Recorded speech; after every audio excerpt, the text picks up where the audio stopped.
जिवलग ग्रुप गुडगाव संघाकडनं अगदी पाहू शकताय तोच तो संकेत गोलंदाजाच्या ट्रॅकवरती सज्ज होईल. पुन्हा एकदा दुसरं षटक मार्गस्थ आहे. इथून मात्र सामना जिंकायचा असेल तर हेमंत भोईर आणि त्याच्यानंतर त्याच्या समवेत अमन बंद्रे याला चांगली कामगिरी करावी लागेल मैदानाच्या आतमध्ये. जोरदार प्रहार करायचा होता, परंतु पूर्णपणे अगदी सांगायचं झालं तर पूर्णपणे प्लॅन मिस झालेत. निर्धाव चेंडूची सांगता झाली. इथून मोठे फटके हे मारावेच लागतील. No doubt. त्या मोठ्या फटक्याच्या मारण्याच्या मोहामध्ये पूर्णपणे प्लॅन मिस. अगदी मन बंदरे हात पाहू शकताय. पुन्हा एकदा गोलंदाज ट्रॅकवरती गोलंदाज संकेत. या वेळेला खूप चांगल्या पद्धतीने व्हेरिएशन युक्त गोलंदाजी. अगदी परिवर्तन करून दाखवलंय. पहिला चेंडू अगदी तेजदार राहत आला. त्यानंतर अगदी व्हेरिएशन, व्हेरिएशन युक्त गोलंदाजी आणि परिवर्तन करणं ही देखील खूप गरजेची गोष्ट आहे मित्रांनो. अ, अगदी जर सांगायचं झालं तर जबरदस्त पद्धतीने हा चेंडू हाताळलाय. अर्थातच बॅक बॅकचे 2 चेंडू हे निर्धाव हाताळलेत. पुन्हा एकदा गोलंदाजीच्या ट्रॅकवरती गोलंदाज सुसज्जित. ओहो! मैदानाच्या आतमध्ये अगदी सांगायचं झालं तर डायरेक्ट हिटचा प्रयत्न आहे. फिल्टर आहे. ओहो! मैदानाचं आतमध्ये विकेटचं पतन. धावचीच्या स्वरूपामध्ये विकेटचं पतन पाहायला भेटलंय मैदानाच्या आतमध्ये. अगदी जर सांगायचं झालं तर लेट टू लेट पण ग्रेट असा निर्णय आपल्यापर्यंत पोहोचवलाय. ती जबरदस्त पद्धतीने बॉलिंग राहिले मैदानाच्या आतमध्ये संकेत याच्या माध्यमातून.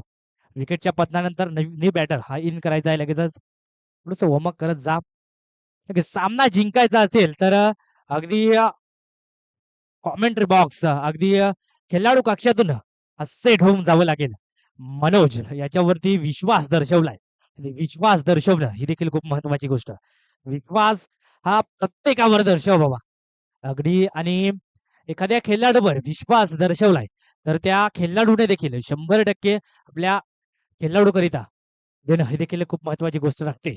आणि अगदी मनोज याच्यावरती विश्वास दर्शवलाय. आता इथून मात्र अगदी सांगायचं झालं तर आपण सातत्याने म्हणतो ना, की लाखो अरमानों को जलाकर हमने शौक पाले, कोई पूछे तो बता देना सारे पगले क्रिकेट के दीवाने. इथून मात्र मनोज याला खेळ चांगला करावा लागेल. या वेळेला अगदी सांगायचं झालं तर यष्ट्यांच्या भर हा चेंडू ट्रॅव्हल झालाय. निर्धाव चेंडूची सांगता. जबरदस्त गोलंदाजी मैदानाच्या आतमध्ये राहिली आहे संकेताच्या माध्यमातून. नक्कीच मी आधी देखील म्हटलं होतं, की फलंदाजीच्या बाबतीमध्ये भले जिवलग ग्रुप गटराव संघ हा थोडासा मागे राहिला होता. परंतु शेवटच्या एंड मोमेंटला तो षटकार आला. त्यानंतर चांगल्या स्थितीमध्ये जाऊन पोहोचला. परंतु मी आधी म्हटलं होतं, की गोलंदाजी धारदार आहे. अगदी जगदीश झाला, त्यानंतर संकेत झाला आणि अजून तिसरा गोलंदाज येणं अजूनही शेष आहे. परंतु या उर्वरित चेंडूवरती चांगली धावसंख्या घेणं हे देखील खूप गरजेची गोष्ट राहील. जोरदार प्रहार करायचा होता. पुन्हा एकदा त्याच पद्धतीचं दृश्य मैदानाच्या आतमध्ये पाहायला भेटलं. हो, डायरेक्ट हिट तर झालाय. परंतु कॉपिंग क्रीजमध्ये सुखरूपरीतीने पोहोचलेत. नक्कीच अगदी खेळपट्टीवरती हा चेंडू होता आणि डायरेक्ट हिट संकेत लोखंडे नो डाउट एक चांगला खेळाडू आहे. डायरेक्ट हिट त्याच्या माध्यमातून पाहायला भेटलाय. अगदी जर सांगायचं झालं तर इथून जर खेळ सावरायचा असेल, तर एखाद्या कुठल्यातरी खेळाडूला ही रिस्क घ्यावीच लागेल. आतापर्यंत अगदी स्कोर कार्ड 6 अंकावरती आहे. हो, हो. चांगली गोलंदाजी, चांगली गोलंदाजी आणि हे षटक झालंय समाप्त. अतिशय अगदी चांगल्या पद्धतीने